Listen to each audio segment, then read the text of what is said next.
नातं मैत्रीच्या पलीकडे आणि प्रेमाच्या अलीकडे. शेवट. लेकी आईला भेटायला गेल्या. दोघींना पाहून आजवर स्वतःला सावरत असलेली आई ढासाळली. स्वरा आणि सारिकाला बिलगली आणि रडू लागली. सारिका आईचे डोळे पुसत तिला म्हणाली, आई सॉरी, माझ्यामुळे तुला खूप त्रास झाला ना. बाबा पण तुझ्याशी भांडले.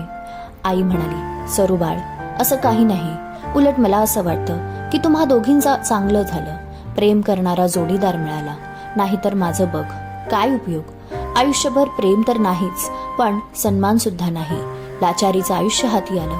सगळं काही तुझ्या बाबांच्या मनाप्रमाणे वागून सुद्धा शेवटी अपमान.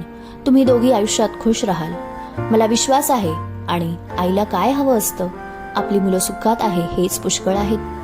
असंही आता संसाराच्या मोहातून बाहेर पडले आहे. एकटा जीव सदाशिव आता सुंदर आयुष्य जगते. लग्न म्हणजे सहवास, प्रेम, विश्वास. माणूस लग्न सुद्धा त्याच्यासाठीच करतो ना. आपलं कोणीतरी असावं, आपल्याला समजून घ्यावं, आपल्याला शेवटपर्यंत साथ द्यावी. पण माझ्या वाट्याला यातील काहीच नव्हते. वाट्याला आलं ते फक्त आणि फक्त बंधन, दडपण, अपमान. तुझ्या बाबांनी कशी वागणूक दिली हे नाही सांगू शकत. मुळात जो माणूस मी नवरा म्हणून निवडला म्हणण्यापेक्षा नशिबी आला तो चांगला नवरा तर कधीच झाला नाही ना वडील. लग्न माझ्यासाठी सुख नव्हतं, ते तर बंधन होतं. बंधनात जखडले होते आणि अशा पद्धतीने जखडले जिथे मी स्वतःला सोडवू शकले असते.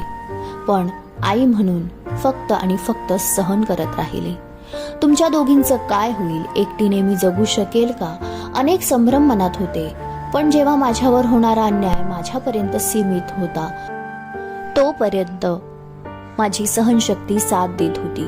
जेव्हा तुम्हा दोघींवर सुद्धा अन्याय होऊ लागला तेव्हा जाणीव झाली, चुकीचं वागले मी. मोठी चूक होती. माझ्या मुलींच्या संस्कारावर दुसरा तिसरा शिंतोडे उडवत नव्हता तो तर तुमचा वडील. मग कसं काय सहन करणार ग? असं बोलतात, खरं प्रेम जिंकतं. पण माझ्या बाबतीत तसं झालंच नाही. मनापासून तुझ्या बाबांवर प्रेम केलं. असं वाटलं हा माणूस कधीतरी बदलेल. पण नाही, माझा भ्रम होता, खूप मोठा भ्रम. निराशा झाली. आशावाद सोडला आहे. आता नको काही अपेक्षाच ठेवायला. तुमचा बाबा कधीच बदलणार नाही हे सत्य स्वीकारले आहे. पुरे आता. मनाचा खेळ थांबवला. हरले आहे आता, खरंच हरले आहे. मोडला संसाराचा डाव. पण तुम्ही पोरींनो सुखाचा संसार करा. एकमेकांना समजून घ्या, आदर करा. मी नाही, कमीत कमी माझ्या मुली सुखाने नांदत आहे हे माझ्यासाठी स्वर्ग सुखच आहे. योग्यच केले मी. माझ्यातल्या आईने मुक्त केले त्या बंधनातून ज्यातून कधीच मला मुक्त होता आले नसते. स्वरा आणि सारिका आज आईच्या मनाची स्थिती समजत होत्या. पुन्हा आईला बिलगल्या. तिने दोघींच्या डोक्यावरून हात फिरवला. पदराने डोळे पुसतच बोलली, चला आता जेवायला बसू. सकाळपासून तुमची वाट पाहत होती. पाणी सुद्धा प्यायली नाही. तिघी जेवायला बसल्या. आईने आमरसपोळी केली होती. किती महिन्याने मायालेकी भेटल्या होत्या. दोघींनी आईला हाताने घास भरवला. आईला आज अश्रू अनावर झाले होते. त्यांच्यासाठी सोहळाच होता. दिवस गप्पांमध्ये निघून गेला. रात्र झाली. आईच्या पोटावर हात ठेवून दोघी झोपून गेल्या. आज तृप्त झाल्या आईच्या कुशीत दोघी. 4 दिवस कसे निघून गेले कळलेच नाही. स्वराला संकेतचा फोन आला आणि स्वरा रडू लागली. काय म्हणाला संकेत? सर्वच तर सुरळीत होते. सारिकाने स्वराच्या हातातून फोन घेतला तर कळले तिच्या बाबांचा अपघात झाला आहे. सारिकाने आईला सांगितले. आता मात्र खंबीर झालेली आई अचानक हतबल झाली. त्याने जरी प्रेम केलं नसेल तरी तिने तर मनापासून केलं होतं. सर्व राग एका क्षणात जणू नाहीसा झाला. तिने लगेच सामानाची बांधाबांध केली आणि मुंबईला रवाना झाल्या. संकेतने स्वराच्या बाबांना दवाखान्यात दाखल केले होते. स्वराच्या बाबांची कंडिशन सिरियस होती. संकेतचे आई बाबा सुद्धा होते. स्वरा, तिची आई, बहीण आली. तिघी रडू लागल्या. संकेत धीर देत होता. स्वराची सासू तिच्या आईला, बहिणीला धीर देत होती. डॉक्टर आले. ते म्हणाले की रक्त खूपच गेले आहे. लवकरात लवकर अरेंज करावं लागेल. संकेत लगेच तयार झाला. त्याचं ब्लड मॅच झालं होतं. 4 तासाने डॉक्टर आले आणि त्यांनी आता स्वराचे बाबा व्यवस्थित असल्याचे सांगितले. सर्वांच्या जीवात जीव आला. स्वराची आई धावतच त्यांना पाहायला गेली. तिचे बाबा शुद्धीवर आले पाहतात तर बायको शेजारी बसली होती. तिच्या चेहऱ्यावर ती किती कासावीस झाली आहे हे स्पष्ट दिसत होते. त्यांनी तिच्या समोर हात जोडले आणि अश्रूंनी वाट काढली. स्वराच्या आईचेही हृदय गलबलून आले. नवऱ्याला आज तिने पहिल्यांदा रडताना पाहिले. तिच्यासाठी आश्चर्य होते. तो माणूस आज तिच्या समोर रडत होता, जो फक्त आणि फक्त आजवर तिच्यावर खेकसतच राहिला होता. कधीच प्रेमाने बोलला नाही. हे रूप पहिल्यांदाच पाहिलं होतं. तो बोलू लागला, माफ कर सुभद्रा, क्रूरतेने वागलो तुझ्याशी आणि मुलींशी पण. आज माझ्या डोळ्यावरची पट्टी उतरली आहे. तू मला सोडून गेलीस आणि मला जाणीव झाली मी तुझ्याशिवाय शून्य आहे. सर्व चैतन्य गेले. माहीत नाही कोणत्या आविर्भावात जगत होतो. सर्व समोर आले सुभद्रा. कळायचंही तू माझ्यासाठी काय करते, पण माझं हट्टी मन अडून राहिलं. तू गेलीस आणि अनुभवलं एकटेपणाचं विभिस्त रूप. घर खायला उठायचं मला. तुमच्याशिवाय माझ्या आयुष्याला खरंच किंमत नाही. मुली झाल्या आणि माझ्यातली विकृती फक्त तुला त्रास देत गेली. पण खरंच आपल्या मुली चांगल्याच आहेत. कधी उलटून बोलल्या नाही आजवर. त्यांना मी कधीच जवळ केलं नाही. गुन्हेगार आहे तुम्हा तिघींचा. माफ करा मला.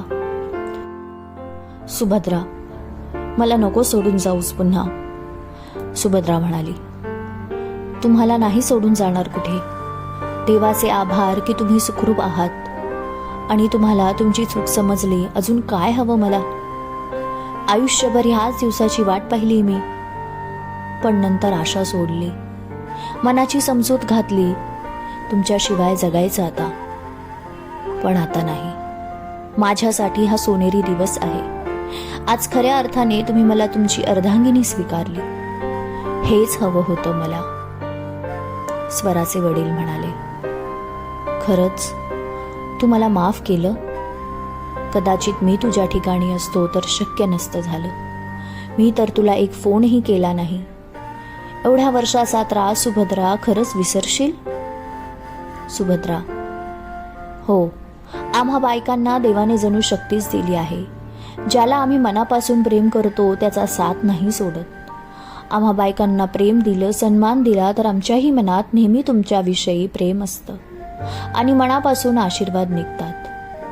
पण जर का तुम्ही आमचा सतत अपमान करत राहिला तर आमच्यातली चंडिकाही जागृत होते. पण खरं सांगू, तुमचा अपघात झाला हे जसं कळलं तसं तुमच्याविषयी असलेला राग न जाणे क्षणात नाहीसा झाला. असं वाटलं तुम्हाला कधी पाहते. शेवटी लग्न हे असं बंधन आहे ज्यात पती पत्नी वचन घेतात एकमेकांना साथ देण्याचे, ते पूर्ण करण्याचं. आजपर्यंत पत्नी म्हणून सर्वच वचन मी पाळले. मग आता अशा वेळी तुमचा साथ सोडणे अशक्य आहे. आता तुम्ही शांत व्हा, आराम करा. मी आली आहे ना, काळजी करू नका. स्वराचे वडील, खरंच मला काळजी नाही आता. पती वडील म्हणून जी कर्तव्य पार पाडली नाही मला पार पाडायची आहे. कुठे आहे माझ्या मुली? बोलाव त्यांना. स्वरा आणि सारिकाही दोघी आल्या. पाठून संकेत आणि त्याचे आई वडील. स्वराच्या बाबांनी सर्वांची माफी मागितली. स्वरा सारिका बाबांच्या शेजारी उभ्या राहिल्या. त्या दोघींची सुद्धा हात जोडून माफी मागितली. स्वराने आणि सारिकाने वडिलांचे हात पकडले. बाबा, आमची नका माफी मागू. माफी आम्हाला मागायला हवी. आम्हा दोघींमुळे तुम्हाला त्रास झाला. वडील, नाही ग पोरींनो, माफी मागायची आहे मला. तुम्ही तर माझ्या घरी लक्ष्मीच्या रूपाने आला आणि मी कधी बापाचे प्रेम दिलं नाही. तुम्ही गेला आणि घराचे चैतन्य खरोखर गेलं. तुमच्या आईचा आणि तुम्हा दोघींचा गुन्हेगार आहे. खरंच माफ करा. पश्चाताप झाला आहे. मी काय गमावलं आजवर हे माझं मरण डोळ्यासमोर आलं तेव्हाच दिसलं. आता नाही गमवायचं काही. जे राहिलेलं आयुष्य तुमच्या सोबतीने सुंदर पद्धतीने जगायचं आहे. स्वरा आणि सारिकाने बाबांना कवटाळले. आज खऱ्या अर्थाने वडिलांनी दोघींना आपलं मानलं होतं. संकेतच्या डोळ्यात आनंदाश्रू आले. त्याच्या स्वराचं स्वप्न पूर्ण झालं होतं. स्वराच्या वडिलांनी संकेतला आवाज दिला. संकेत बेटा, खूप चांगला माणूस आहेस तू. तू माझ्यापेक्षा खूप लहान आहेस, पण मानाने खूप मोठा. मी बाप म्हणून स्वराला प्रेम दिलं नाही, पण एक पती म्हणून तू खरंच तिला खूप प्रेम दिलं. तुझ्या आईबाबांची माफी मागायची आहे. अपमान केला तुम्हा सर्वांचा. काय काय बोललो आणि आज तूच माझ्या संकट समयी धावून आला. अगदी तू मला रक्तदान केलंस. तुझ्यामुळे जीव वाचला माझा. कसे फेडू उपकार तुम्हा सर्वांचे.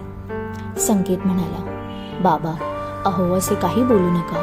उलट उपकार तर तुमचे आहेत. स्वरासारखी गोड मुलगी माझ्या आयुष्यात आली, एकनिष्ठ.